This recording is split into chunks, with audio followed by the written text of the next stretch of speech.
दोस्तों, जम्मू कश्मीर के पूर्व गवर्नर सत्यपाल मलिक नहीं रहे। आरएमएल अस्पताल में लंबी बीमारी के बाद आज उन्होंने अंतिम सांस ली। 5 अगस्त वो तारीख जब जम्मू कश्मीर के पूर्व गवर्नर को देश भर से लोग याद कर रहे हैं। तमाम विपक्षी दलों ने उनको याद किया, लेकिन अजीब बात देखिए दोस्तों, सत्यपाल मलिक जो कि बीजेपी के सदस्य रहे, बकायदा राज्यपाल रहे जम्मू कश्मीर के, उनको बीजेपी की तरफ से कोई याद नहीं कर रहा। उसकी वजह यह है दोस्तों कि पुलवामा हमले के बाद उन्होंने जो विस्फोटक खुलासे किए, अपने आप को बीजेपी से अलग करके राज्यपाल के पद से इस्तीफा देकर, वो ऐसे खुलासे थे जो इस सरकार को बहुत ज्यादा एम्बैरस कर गए, बहुत ज्यादा परेशान कर गए। इनफैक्ट दोस्तों, जगदीप धनखड़ से बहुत पहले सत्यपाल मलिक इकलौते ऐसे शख्स थे जिन्होंने इतनी लंबी चली मोदी सरकार के आगे सीधे सीधे एक तोहमत लगा दी कि दरअसल ये जो बीजेपी है 2019 में जवानों की शहादत पर जीत के आई है। और ये बात उन्होंने एक बार नहीं बोली, कई यूट्यूब चैनल्स में उन्होंने इंटरव्यू दिए और वो लगातार खुलासे करते रहे। दोस्तों, किसान आंदोलन पर भी सत्यपाल मलिक खुलकर बोले, लेकिन पुलवामा हमले के बाद उन्होंने जिस तरह से न केवल प्रधानमंत्री मोदी बल्कि अजीत डोभाल पर भी आरोप लगाए, वो बहुत ही सनसनीखेज आरोप थे। इनफैक्ट उन आरोपों का कभी भी बीजेपी जवाब नहीं दे पाई। आज जब सत्यपाल मलिक हमारे बीच नहीं रहे, लोग उन्हें अलग अलग नामों से याद कर रहे हैं। कोई उन्हें किसान पुत्र कह रहा है, कोई उन्हें बड़े जाट नेता के तौर पर याद कर रहा है।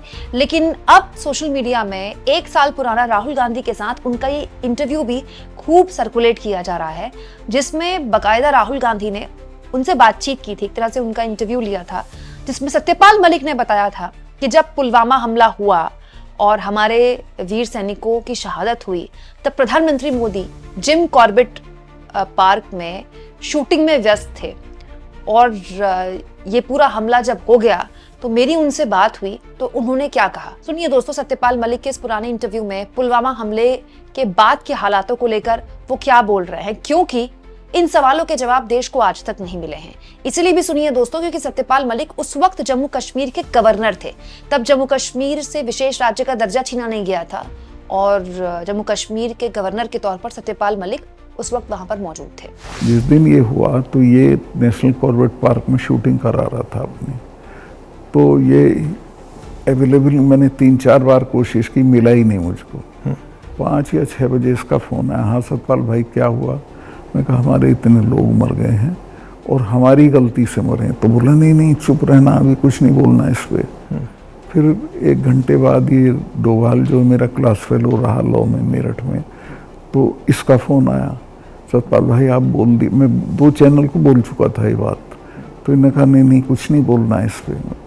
मैं कहा ठीक है, मैं समझा कुछ जांच वाँच कराएंगे, उस पर असर पड़ेगा। कुछ भी नहीं। तीसरे दिन इनका आ गया कि ये पुलवामा की शहादत को याद रखो और अब हम बालाकोट करेंगे, ये करेंगे, वो करेंगे। और अभी तक उसमें कुछ नहीं हुआ? कुछ नहीं, करना भी नहीं है इसको। पुलवामा के शहीद जिस तरह हुए थे इसलिए हुए कि उन्होंने 5 एयरक्राफ्ट मांगे थे। अगर वो मेरे से मांग लेते तो मैं इमीडिएटली कर देता। मैं तो वहाँ स्टूडेंट्स जब जम्मू में फंस जाते थे वर्ष में, उनको एयरक्राफ्ट से, क्योंकि दिल्ली में एयरक्राफ्ट इमीडिएटली मिलता है किराए पे। 4 महीने तक एप्लीकेशन उनकी पड़ी रही होम मिनिस्ट्री में और 4 महीने बाद वो खारिज कर दी कि नहीं देंगे। तब वो सड़क से चले। इतना बड़ा, मतलब 4 महीने के लिए वो चले ही नहीं? चले ही नहीं, इसलिए कि वो सड़क से चलना बिल्कुल इनसिक्योर होता है, वो उनके उसमें नहीं है सिस्टम में। 5 जहाज मांगे थे उन्होंने, वो नहीं दिए। 4 महीने तक लटकाए रखे। और तो 4 महीने के लिए क्या होल्ड पे थे? क्या होल्ड पे थे? सब मेरे सामने नहीं आई। अगर मेरे सामने आई होती तो मैं उसमें कुछ करता। That was between CRP and home ministry. लेकिन ये थी कि अटैक हो सकता है। इसके अलावा वो जो गाड़ी टकराई थी वो 10 दिन से घूम रही थी वहाँ, पूरा आप समझिए कि भरी हुई विस्फोटक से। वो कैसे, मतलब इतना एक्सप्लोसिवली कैसे, मतलब ऐसे घूम रही थी? सिस्टम नहीं था ठीक से। और जब मैं गया हूँ फिर पुलवामा होने के बाद, तो जो 10 किलोमीटर का स्ट्रेच है उसमें लगभग 8-10 लिंक रोड मिलती हैं। एक भी सैनिटाइज नहीं थी उस दिन। बल्कि हम तो जब अपनी पुलिस को भेजते थे कश्मीर की, तो पूरी रोड पे सिविल ट्रैफिक बिल्कुल रोक देते थे, सैनिटाइज कर देते थे, तब भेजते थे। ना हाईवे सैनिटाइज था ना वो लिंक रोड। और लिंक रोड जहाँ हाईवे में मिलती है वहाँ रिवाज ये है कि वहाँ एक जिप्सी खड़ी होनी चाहिए जो उसे रोक दे कि नहीं भैया काफिला चला जाए सीआरपी का, तब जाना। ब्लॉक कर कुछ नहीं था, there was nothing like that. तो जब आप वहाँ गए, जैसे पॉलिटिक्स में हम ऐसी घटनाओं में जाते हैं, तो जब हम कहीं पहले पहुँचते हैं कोई माइंड में कोई फीलिंग आती है, तो इसमें आपकी क्या फीलिंग आई थी जब आप पहली बार वहाँ गए? आप मेरा यकीन करेंगे, आई वॉज इन टीयर्स। और मैंने इसको फ़ोन किया, मुझे नहीं मिला। जब 5 बजे मेरी बात हुई तो मैंने कहा हमारी गलती से हुआ ये। तो बोला नहीं इस पे आपको चुप रहना है।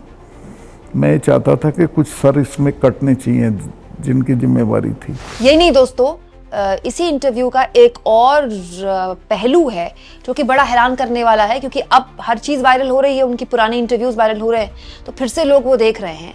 राहुल गांधी ने इस इंटरव्यू में एक बात बताई थी, आपको याद होगा दोस्तों, जब पुलवामा में हमला हुआ हमारे वीर सैनिकों पर और शहादत हुई हमारे सैनिकों की, तो उन सभी के जो पार्थिव शरीर हैं उनको दिल्ली लाया गया था और वहां पर मोदी सभी को श्रद्धांजलि देने के लिए पहुंचे थे, पीएम पहुंचे थे।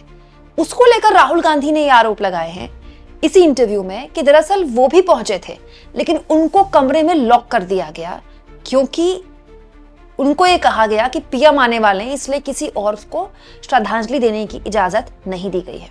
आपकी क्या राय है उसके बारे में, पुलवामा के बारे में? पुलवामा के बारे में मैं ये तो नहीं कहता इन्होंने कराया, बट पुलवामा में इन्होंने उसको इग्नोर किया और पॉलिटिकल इस्तेमाल किया अपने लिए, क्योंकि उसमें इनकी स्पीचेस हैं जिसमें ये कहता है कि जब वोट देने जाओ तो पुलवामा की शहादत को याद रखना। जैसे ही मैंने पुलवामा के बारे में सुना, मुझे पता लगा कि हमारे जो शहीद हैं एयरपोर्ट आ रहे हैं जी। तो मैं सीधा एयरपोर्ट गया। हमारी सिक्योरिटी वालों ने मुझे कहा कि नहीं आप मत जाइए, मगर मैंने कहा मैं जा रहा हूँ। तो मैं एयरपोर्ट में चला गया और एयरपोर्ट में उस टाइम मुझे कमरे में बंद कर दिया और मुझे कहा कि देखिए आप कमरे से नहीं निकल सकते। मैंने कहा मतलब?